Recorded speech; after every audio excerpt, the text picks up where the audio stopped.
The train ride smelled of coal smoke and old defeat. For Ilara Keller, the scent was nothing new. She had carried it with her across the ruined plains of France and the devastated heart of Germany. But now, the air outside the boxcar was changing. It was warm, heavy, and held the unfamiliar smell of growth, not ash. Ilara sat ramrod straight on the rough wooden bench, her back never touching the wall. She was only 23 years old, but the events of the last few years had carved lines of permanent hardness around her blue eyes. She was a soldier, or had been one, and defeat was a quiet, heavy cloak she refused to let slouch over her shoulders. She was, as the prompt requested, a brave, emotionally strong female soldier, and her struggle was just beginning. Ilara had served as a driver and then a nurse, clinging to the non-political necessity of her work, saving lives, moving supplies. She was physically strong from years of hard wartime labor and mentally unbreakable. Yet she had been mocked instantly upon her capture. The American GI who had taken her sidearm had chuckled. "A woman soldier. Guess Hitler was really scraping the barrel, huh, Fräulein?" The insult wasn't just directed at her gender. It was an attempt to belittle her service and, by extension, her nation's efforts. It was the first moment of injustice, the first pinprick in her resolve, but it only served to harden her further. She simply met his gaze with a cold, clear stare that made the young man look away, shifting uncomfortably. She was underestimated and she knew it, but she found power in their dismissal. The train finally slowed, the squeal of the brakes a painful sound in the humid morning. They had traveled many miles through an America Ilara only knew from blurry photographs, skyscrapers, vast fields, things that seemed as untouchable and fictional as a fairy tale.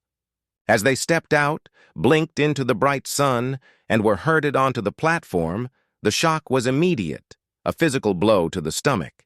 This was not the America of newsreels, but something quiet and prosperous.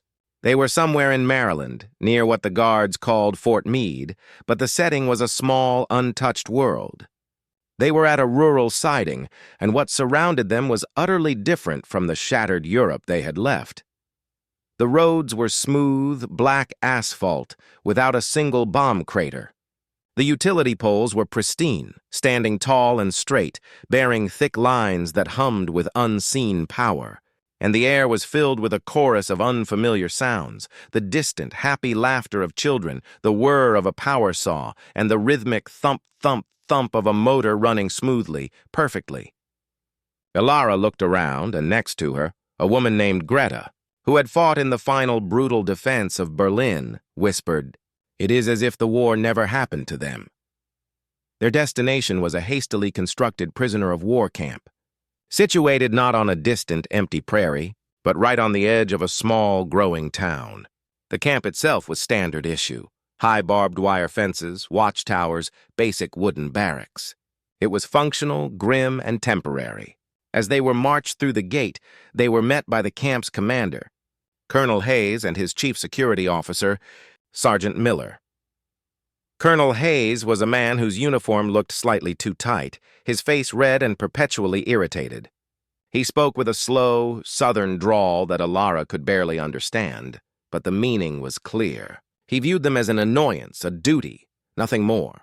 Sergeant Miller, however, was worse. He was a lean, mean-spirited man with eyes that constantly sought weakness. As the women lined up, he paced in front of them, his swagger deliberate. "All right, you lot," Miller barked, his voice carrying an edge of practiced cruelty. "You're on American soil now. You lost. You're gonna work hard. Keep your mouths shut, and remember, you're guests. Unwanted guests. And the women?" He paused, letting his gaze linger on Ilara, whose posture was the most defiant. "The women will find things a little different here. No glory parades, just laundry and shovels. We'll show you girls what real work looks like, not playing soldier in a mud ditch." The insult was a familiar, painful jab, meant to demean her military experience and her identity. Ilara felt a familiar coldness settle over her heart. "He thinks I am weak. He thinks I am nothing." She fixed her eyes on the distant horizon, refusing to give him the satisfaction of her anger. Her journey to justice or redemption, she realized, would begin with enduring this man's daily cruelty. It was later that first afternoon, after a meager meal and the assignment to their barracks, that Ilara got her first true world-altering glimpse of the new world. The camp was right next to a developing suburban tract, an area still under construction. The barracks were arranged so that the back wall of Ilara's assigned hut faced the main fence. And beyond that, only 50 yards away, lay the reality of the victorious America. She stood by the window, the rough-sawn wood framing a picture of unbelievable prosperity. A road, newly paved and glistening, led to rows of identical two-story houses, painted in pastel shades, blue, yellow, green. They were all new, perfect, and seemingly available to everyone. It wasn't just the houses, which were far grander than anything a common soldier or nurse could expect in Europe. It was the activity. A young American woman wearing a bright cotton dress and an apron was outside the yellow house. She wasn't carrying buckets of water or beating clothes with a paddle. She was standing next to a large white machine in her backyard. Ilara watched, transfixed, as the woman simply poured soap powder into a spout, closed a lid, and flipped a switch. The machine began to hum and spin, automatically washing clothes with no manual labor required beyond loading and unloading. Clean, electric, effortless. Behind the house, another marvel, a small, perfect garden plot, but the man working it was not using a hand hoe. He was guiding a small, bright red machine that chugged happily, turning the earth in perfect, effortless rows. But the final, most stunning sight was the lights. As the sun dipped, not a single house was lit by a flickering oil lamp or rationed candle. With a simple, simultaneous action, every single window in the new neighborhood erupted in a bright, clean, abundant glow. They were all lit by electricity, a power source that in Germany had been a precious, heavily rationed commodity, reserved only for critical industry or hospitals.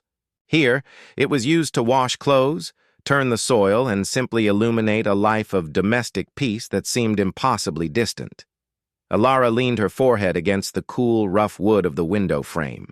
She felt a profound, unexpected sadness, not of defeat but of realization. It wasn't just that they had lost the war. It was that they had been fighting a losing war against a world that was technologically and materially years, maybe decades ahead. She realized the full, cold truth of their situation. America had not just defeated Germany. It had surpassed it in a way that touched the lives of every ordinary person. "They are like children with their toys," scoffed a POW named Ingrid. Standing beside her, Ilara shook her head, her eyes still on the glowing neighborhood. "No," she said, her German low and steady. "They are not children. They are simply advanced. We believed we were the future. Look at the truth, Ingrid. The future is out there, beyond this wire, and it runs on a switch."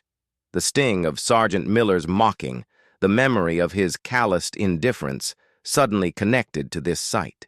They did not need to insult her strength. They could simply point to the yellow house and the electric washing machine. That was the real measure of their victory. Ilara turned away from the window, the soft white light of the suburban street now burning itself into her memory. She was underestimated and mocked, but she was also observant. That advancement was America's strength, but every strength had a weakness, and she intended to find it. The first night in Afton's Creek, Maryland, was not one of despair, but of chilling, quiet resolve. The wire fence felt less like a prison boundary and more like a window into a strange, unbelievable new world she was determined to understand. The following weeks settled into a monotonous and often demoralizing routine. The POW camp, established near the fictional town of Afton's Creek, was a place of enforced idleness punctuated by bursts of mandated hard labor. Ilara, along with 50 other women, spent their days navigating the dull reality of prison life: weak coffee, hard bread, and the constant scrutiny of the guards. Yet even in the repetition, Ilara's sharp eyes and methodical mind were at work. She was studying, observing, learning the language of this new environment. She learned the shift changes, the guards' habits, the sound of the different supply trucks that came and went, and most importantly, the exact time the power lines outside the fence began to hum louder with the morning's domestic surge. The main work detail was what the American commander, Colonel Hayes, called a community integration project. In reality, It was manual labor designed to speed up the expansion of the neighboring housing tract. This was the core of the cultural and technological collision. Every morning, the women were trucked a quarter-mile down the road to a large, dusty field that would soon become Maple Heights. Rows of those same pastel-colored, electric-powered homes Ilara had first seen. Their jobs were basic, back-breaking tasks, clearing old scrub brush, hauling small stones, leveling ground that the huge, noisy American bulldozers had missed. The comparison was stark. Ilara and her companions used picks, shovels, and their own strained muscles, while within sight, enormous yellow machines chugged along, moving tons of earth with the power of a few gallons of gasoline. One day, Ilara was assigned to a detail near the main building materials storage area. It was a chaotic yet highly organized landscape. Massive stacks of kiln-dried lumber, perfect sheets of plywood, and rolls upon rolls of bright orange and blue electrical cable. She had never seen such a waste of resource, such a profligate display of material wealth. In her mind, she kept calculating how many homes in bombed-out Hamburg or Berlin could be rebuilt with just the refuse scattered on this one site. The technological advancement wasn't just in machines, she realized. It was in the organization and sheer volume of production. Her superior observation skills were noted, but as she predicted, completely misunderstood. She never complained or shirked, working with the same quiet, unyielding focus she had employed during long shifts in the field hospital. She handled a shovel with the efficient grace of someone who understood physics and leverage, not brute force. This unnatural efficiency unnerved the guards. Sergeant Miller, in particular, saw her competence not as strength, but as a sign of hidden insolence. He couldn't stand her stoic composure. He preferred the women who wept or lashed out. Ilara's quiet dignity was a challenge to his perceived authority. One hot afternoon, the women were digging a small trench for a new water pipe connection near the road. The sun beat down, and even the American construction workers, mostly older men and some young boys trying to earn money, were sweating and slowing down. Ilara's group, however, maintained a disciplined rhythm. Miller rode up on a dusty Jeep, watching them with his usual sneer. He stopped the Jeep right next to Ilara, who was precisely squaring off the bottom of the trench with a spade.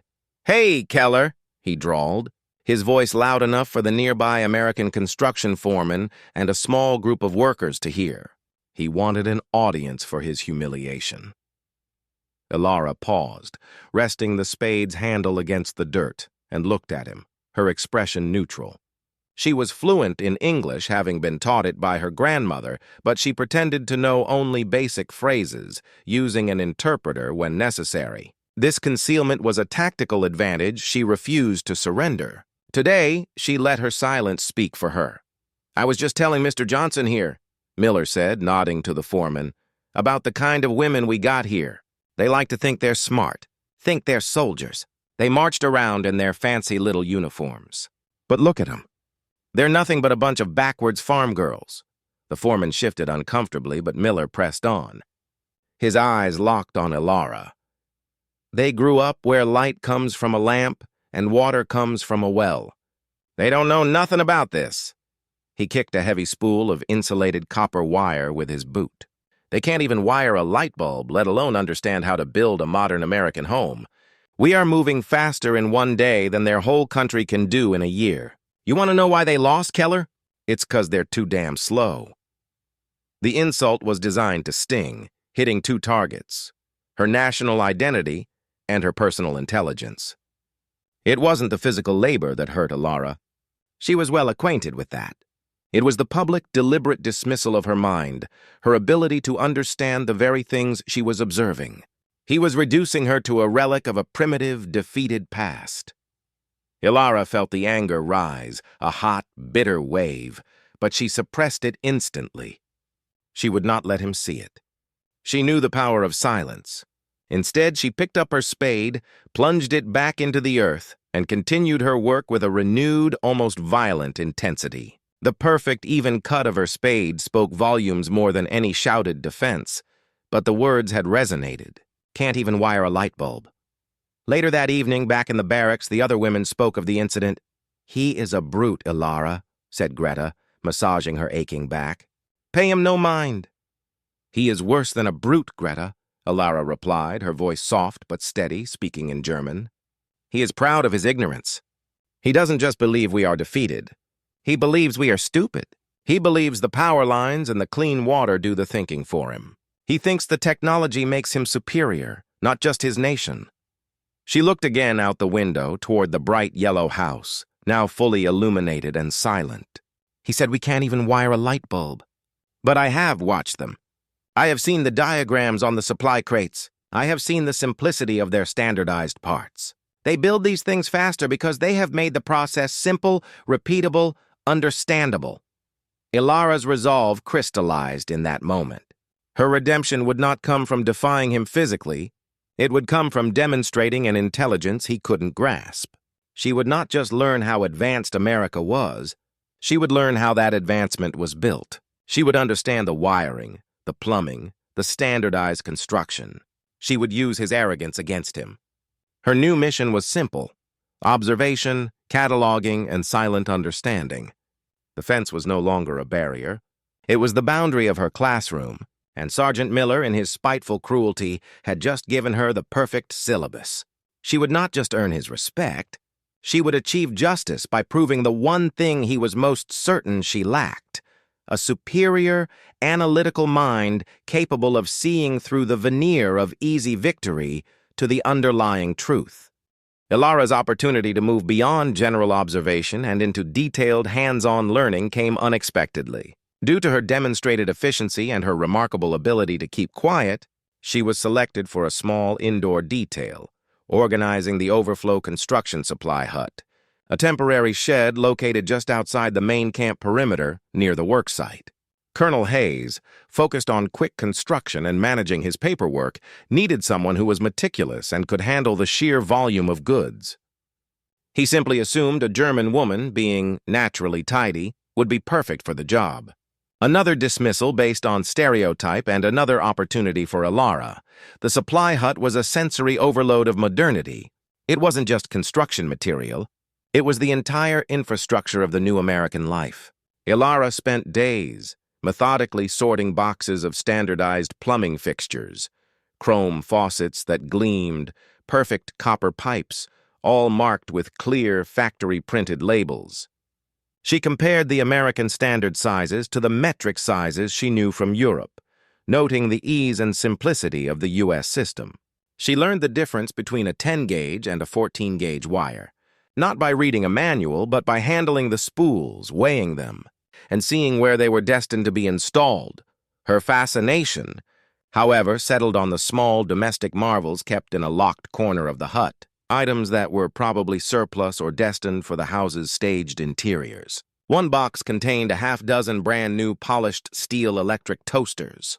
They were gleaming, simple machines. You dropped in the bread, pushed a lever, and heat appeared, clean and instantaneous. For Ilara, who had spent the last 2 years foraging for meager rations and struggling to build a fire for warmth, this simple appliance represented the core of the technological gap.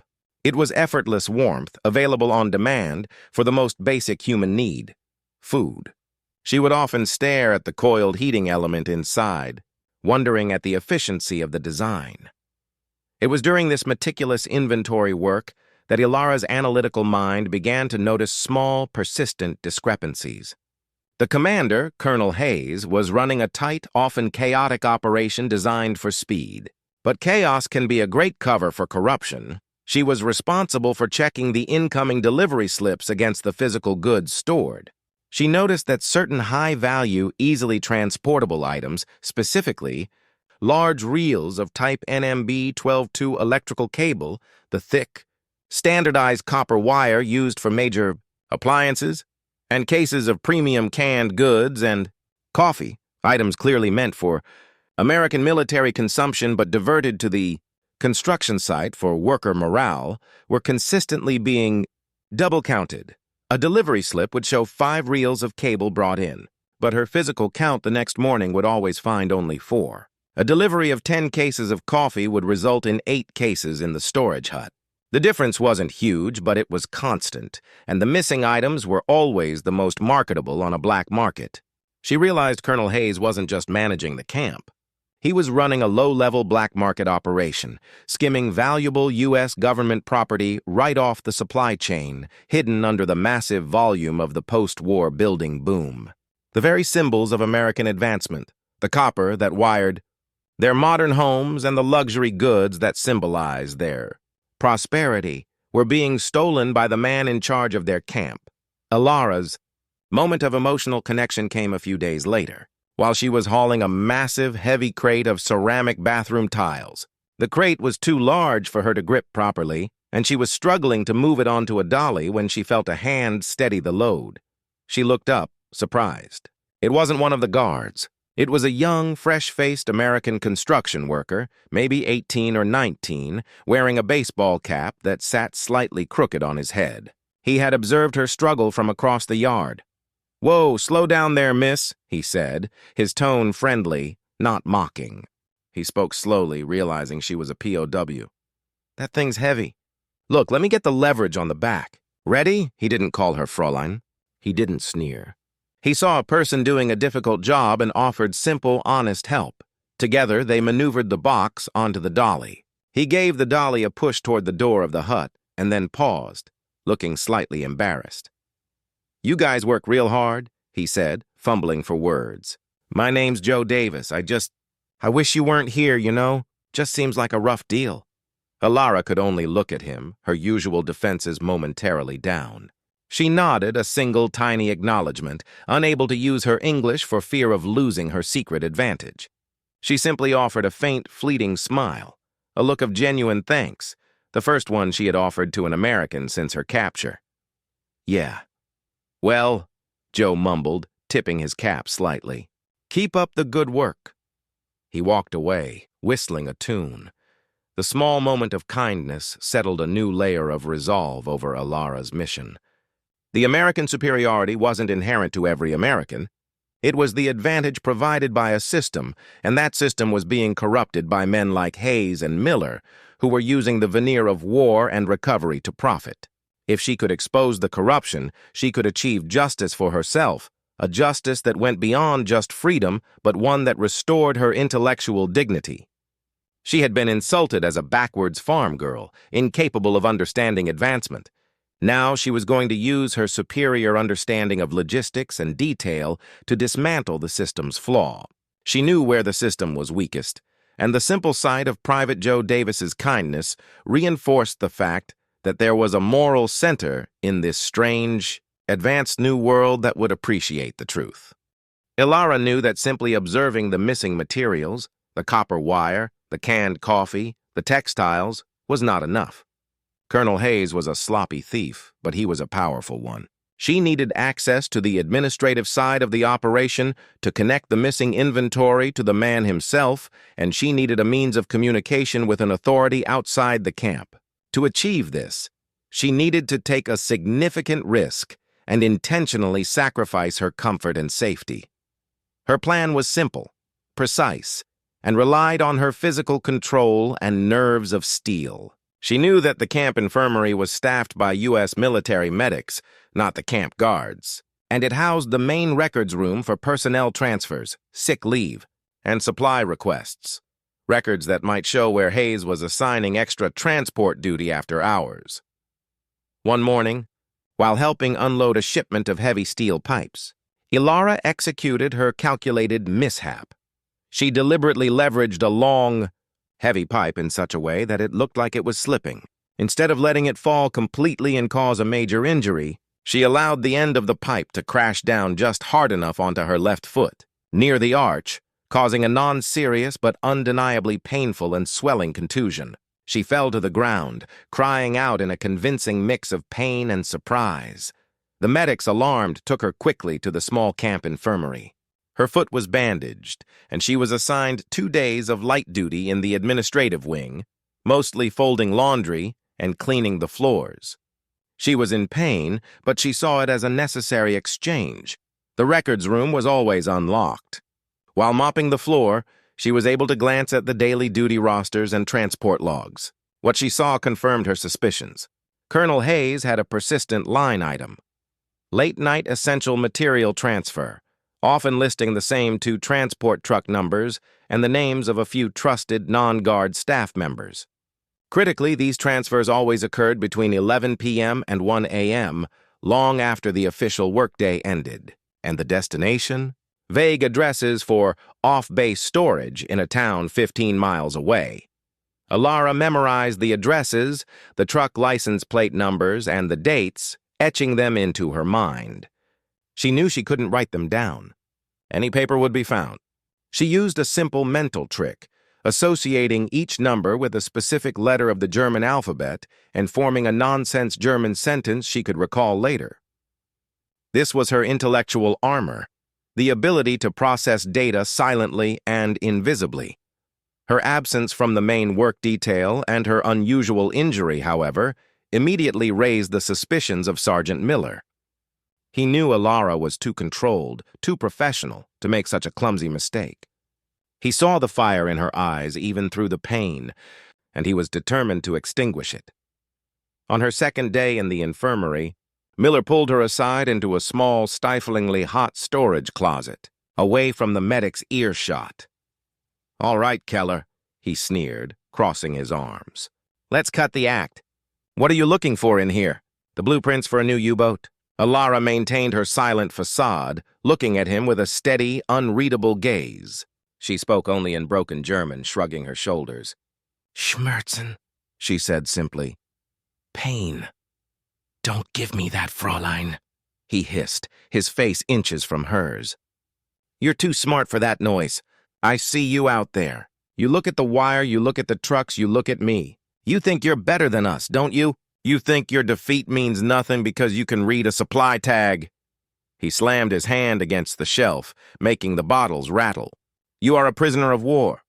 Your life is here in this dirt until we say otherwise. If you think you're going to cause trouble, if you think you're going to start whispering secrets, I will make your stay here a living hell. I'll put you on permanent latrine detail. I'll make sure you don't see a single cup of coffee for a month. Understand?" Alara stood tall, despite the throbbing pain in her foot. She understood every word, but she responded with a quiet, firm defiance, still in German. "Ich bin ein Soldat." "I am a soldier. I follow the rules." Miller saw the refusal in her eyes, the sheer, unyielding refusal to be broken. He was enraged by her composure. "Fine," he spat. "You want to play tough? You're done with light duty. You're back on the heaviest detail tomorrow, swollen foot or not, and no extra rations for 2 weeks. Let's see how smart you are when you're hungry and hurting." It was a punishment meant to break her physically and spiritually. Alara accepted it without flinching. She knew she had sacrificed her comfort, but she had gained the vital piece of the puzzle, the pattern of the late-night transports. The names, the truck numbers, the vague destinations. It was all stored safely in her mind. As she hobbled back to the barracks that night, the setting sun cast long shadows over the camp. The lights of Maple Heights, the bright, clean symbols of a future she desperately wanted to understand, were coming on again. She looked at them not with envy, but with tactical clarity. The advancement was real, astonishing, and almost perfect. But the men in charge of maintaining it, the ones who had mocked her intellectual ability, were its greatest weakness. She was bruised, hungry, and in pain, but she had all the evidence she needed. Sergeant Miller's cruelty had only strengthened her resolve. Justice required one more final step: finding a moral American who would listen. With the transport details and the inventory discrepancies firmly memorized, Alara needed to act. She could not speak to Sergeant Miller, Colonel Hayes, or any of the guards, as they were all part of the corrupt chain of command. She needed someone of undeniable integrity and access to an outside authority. Her constant, silent observation had identified only one such person: the base chaplain. Father Thomas was a middle-aged, quiet man who visited the camp twice a week. He wasn't a soldier in the typical sense. He carried himself with a genuine kindness, often bringing small packets of cigarettes or simple religious pamphlets, speaking softly to the few women who were willing to talk. Alara had watched him interact with the guards, noting how they treated him with a certain respectful distance, and how he never once joined in the mocking. The biggest challenge was communication. She had successfully concealed her fluency in English, a skill that now had to be revealed to an American. She decided an anonymous written letter was the only way. It provided distance and credibility. As a letter written in perfect English detailing complex logistical fraud would be harder to dismiss than the broken complaints of a POW. That evening, during the brief unsupervised hour allowed for recreation in the barracks, Elara went to work. She found her tools, a tiny sliver of charcoal salvaged from the mess hall stove, and a piece of old, stiff cloth she had kept from a discarded uniform lining. With painstaking care, she flattened the cloth and used the charcoal to write her message in clear, precise English, using the block print of an engineer's hand. The letter was short, direct and devastating. To Father Thomas, base chaplain, I am a prisoner here who seeks only truth. I have observed a system of theft being run by Colonel Hayes, using government supplies meant for the Maple Heights construction. The missing materials are premium canned goods, large-gauge copper electrical wire, type NMB 12-2, and new standardized plumbing fixtures. Evidence can be found in the late-night transport logs. Colonel Hayes assigned specific trucks, licenses 9R7734 and 9R8101 for essential transfer between 11 p.m. and 1 a.m., approximately 3 nights a week, heading to a private storage facility at 1420 Old Afton Road and another at 31 West Mill Lane, Afton's Creek. These are the destinations for the stolen property. I ask you to use your influence to check these records. The man who mocks us for our defeat is stealing the very things his nation is proud of. A witness to injustice. The letter was a masterpiece of cold, factual evidence, completely devoid of emotion or plea for mercy. She folded the cloth scrap tightly and waited. The next afternoon, the chaplain made his visit. As he spoke to a small group of women in the corner, Elara, assigned to sweep the main floor near him, moved carefully. She timed her actions perfectly. As she swept near the bench where he placed his Bible and satchel, she let the small cloth slip from her sleeve and fall directly into his open satchel, covering it quickly with a pamphlet. The action was swift, silent, and unnoticed by the ever-watchful Sergeant Miller, who was standing by the door. For 2 days, Elara worked, enduring Miller's spiteful, increased workload. She was exhausted, but her mind was calm. She had set the trap. Now she waited for the wire to trip. On the 3rd day, the camp felt different. There was a nervous energy in the air. Colonel Hayes was nowhere to be seen, and Sergeant Miller paced the grounds with a look of barely contained panic. The official U.S. Army vehicle that usually delivered the colonel had been replaced by a sleek, unmarked black sedan and a less official-looking military jeep, both carrying men in crisp, dark civilian suits and 2 serious-faced military police officers.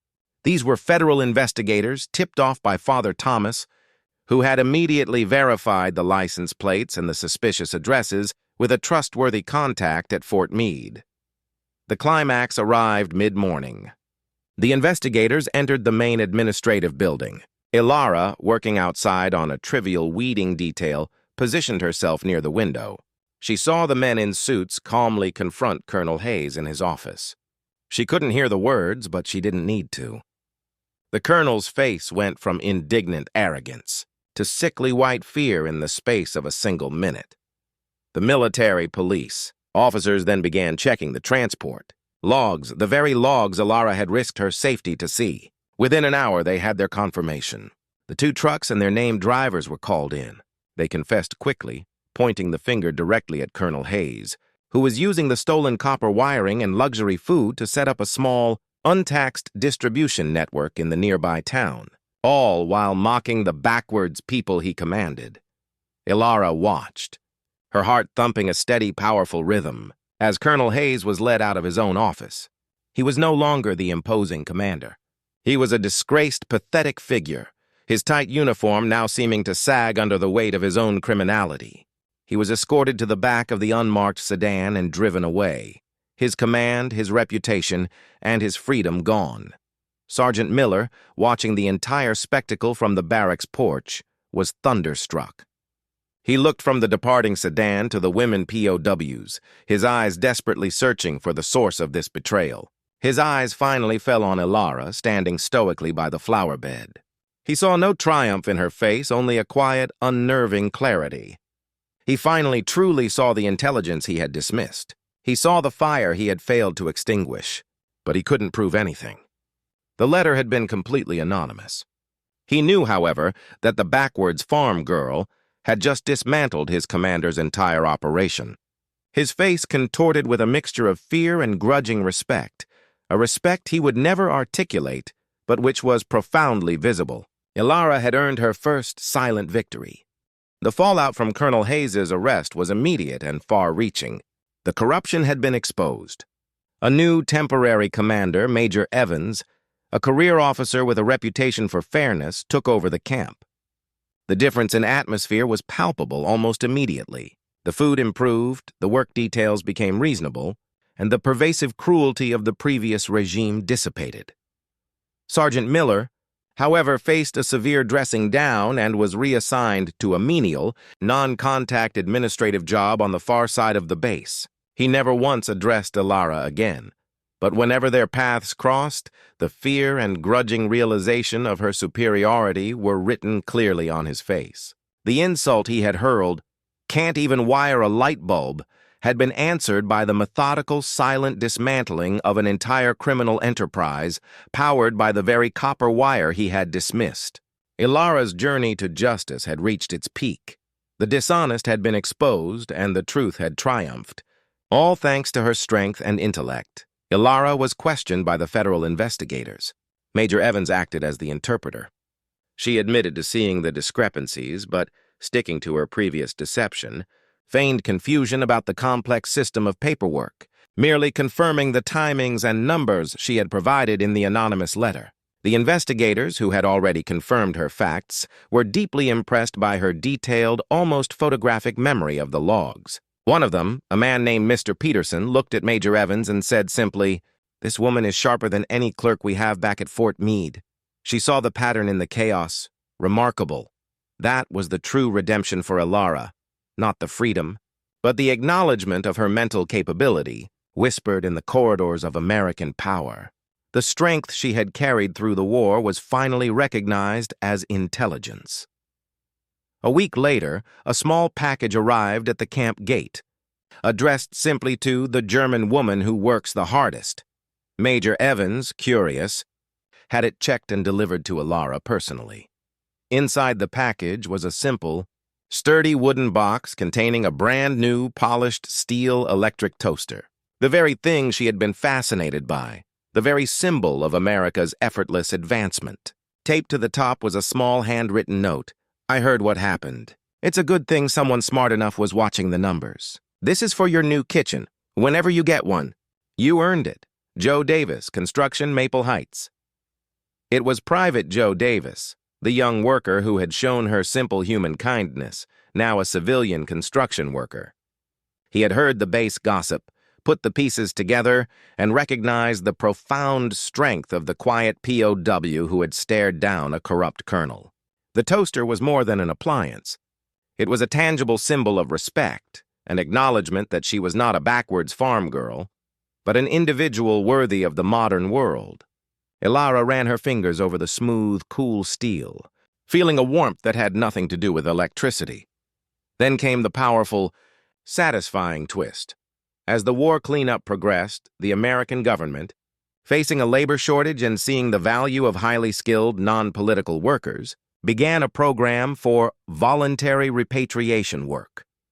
This allowed certain POWs with exemplary conduct and specific skills to work under supervision in the U.S. before their final return to Europe, using their wages to build up a small savings for a fresh start. Major Evans, deeply impressed by Ilara's character and her demonstrated organizational skill, which he still believed was just meticulousness, put her forward immediately. A few months later, Ilara and a small group of women were processed for this temporary resettlement work. They were to be taken to a textile factory in a small town in New England, a place that also needed organization and efficiency. The morning they left the camp, They were loaded onto a clean, comfortable bus, not a boxcar. As the bus pulled away, Alara looked out the window one last time at Afton's Creek. The sun was rising, casting a golden light on the pastel houses of Maple Heights. They were complete now, filled with families living the effortlessly lit, clean-watered electric life. The bus stopped briefly at the edge of the new development to pick up one of the civilian textile liaisons. As Ilara watched, a young American woman emerged from a blue house carrying a small suitcase. The door of the house closed with a soft, solid thunk. The woman was neatly dressed and carried herself with an easy confidence. And then Ilara saw it. In the driveway, parked in the shadow of the house, was a sleek, dark sedan. It wasn't the kind of military or industrial vehicle she was used to. It was a beautiful, smooth-running civilian car. The woman walked up to it, reached into her pocket, pulled out a key, and unlocked the driver's side door. She was not waiting for a man. She was the driver. She was in command of this complex, powerful machine and this modern, organized home. Ilara realized that the true, unbelievable advancement of America was not just the copper wire and the washing machines. It was the advancement of opportunity, the organized abundance, and the ease of life that allowed a person to simply exist, to work, and to control her own destiny without constant struggle against material scarcity. It was the system that made the individual powerful. When the bus finally drove onto the smooth American highway, heading toward her new future, Ilara held the small, heavy metal toaster on her lap, its polished surface reflecting the bright morning light. The quiet, brave German soldier, underestimated and insulted, had used her intellect to expose the corruption in the old world's military mind and was now stepping into the new one, armed not with a weapon, but with the hard-earned knowledge of her own immense strength and the truth of what real progress looked like. She wasn't just observing the advanced world anymore. She was finally deservedly becoming a part of it.